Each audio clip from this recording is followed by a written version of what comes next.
Race primordiale de Tété, je commencerai par un sujet, celui selon lequel la femme ne doit pas avoir de vision personnelle quand elle s'engage dans une relation de couple avec un homme.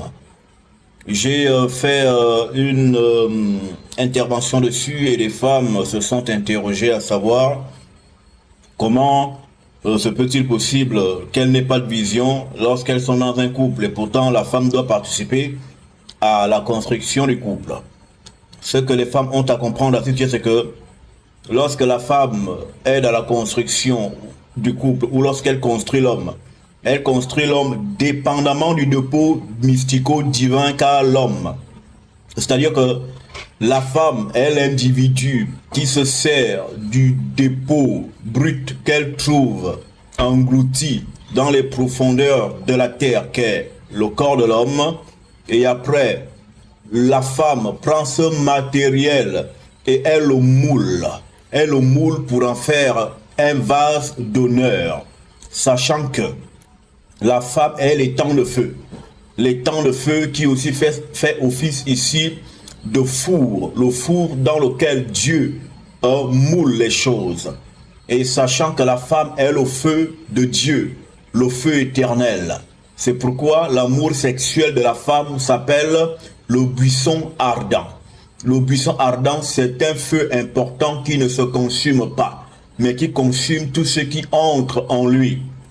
Et donc, la femme est là pour mouler tout ce qu'on lui donne. Exemple, quand un homme donne à la femme du sperme, elle moule le sperme. Elle fait passer le sperme de l'état d'eau à l'état d'enfant formé. Mais la femme ne se sert pas de ses propres matériaux. La femme se sert de ce qu'on lui donne. Et quand donc la femme intègre la vie d'un homme, c'est en fait un homme qui lui est donné. Et quand l'homme lui est donné, elle doit prendre cet homme-là et le mouler. Donc, lorsque une femme s'engage dans une relation de couple avec un homme, c'est l'homme qu'elle doit mouler. Autrement dit, c'est la vision de l'homme qu'elle doit mouler, qu'elle doit modeler.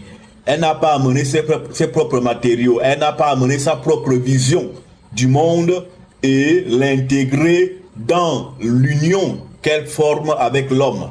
Non du tout. Le rôle de la femme dans un couple est de prendre ce que l'homme a et de transformer ce que l'homme a.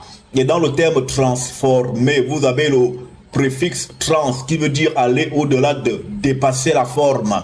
Former veut dire mouler. Transformer veut dire aller au-delà de la forme, c'est-à-dire faire sortir de la zone de confort l'élément qui est là. Donc c'est la femme qui est l'aide qui doit amener au dépassement. L'homme qui doit faire aboutir dans l'au-delà de l'attendu ce que porte l'homme et ce que l'homme est. Et lorsque j'ai dit ceci, des femmes se sont dit, attends, mais c'est possible que l'homme ait sa vision et que je l'accompagne dans cette vision et que par la suite, et de l'autre côté, moi aussi avoir ma vision et l'accomplir. Non, la vision veut dire la direction. Une vision est une direction. Et lorsque vous avez une vision, un homme a une vision, il a une direction. Parce que la vision implique une prise de décision. La vision implique une direction de vie. La vision implique des prises en compte de plusieurs éléments qui justement attireront à la concrétisation de la vision l'homme qui porte la vision. Et donc quand on a une vision, on est en fait porté dans une direction. Et si l'homme a sa vision et que la femme aussi en a sa vision, en a la sienne, alors il se trouve dans ce foyer, dans cette maison, deux visions. Et quand il y a deux visions, il y a division. Et quand il y a division, il y a dissonance. Et quand il y a dissonance, il y a séparation, il y a ces états de dislocation et de tous les sons que vous pouvez maîtriser mieux que moi, car vous aurez là une cacophonie dans le foyer parce que ayant affaire à deux visions. C'est pourquoi la femme doit s'imprégner de la vision de l'homme et la concrétiser, car la femme est l'aboutissement de toute vision. Exemple, pour ce qui est de la création, la femme est l'aboutissement de la création. C'est pourquoi tout ce qui a été fait, l'achèvement de toutes les dimensions de création, de tous les univers et multivers qui ont été manifestés, L'aboutissement de toute cette action de l'esprit créateur, c'est la femme, car la femme est le dernier geste créatif de l'esprit qui crée. Donc tout ce qui a été créé exclusivement pour arriver à la femme.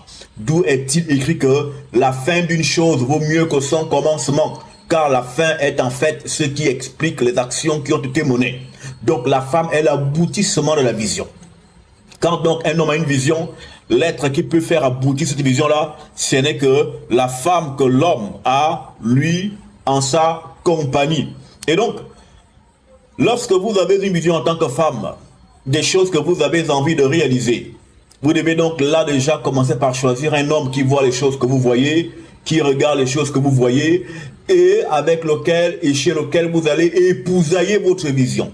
Parce que la femme épouse la vision, elle n'épouse pas que l'homme. Je ne parle pas des petites bordels là qui cherchent à se caser et qui poursuivent l'argent des gens. Voilà, non, je vous parle de la femme, une vraie femme. La femme est une créatrice. Je vous parle de la femme, cette personne qui est capable de prendre un zéro et d'en faire un héros.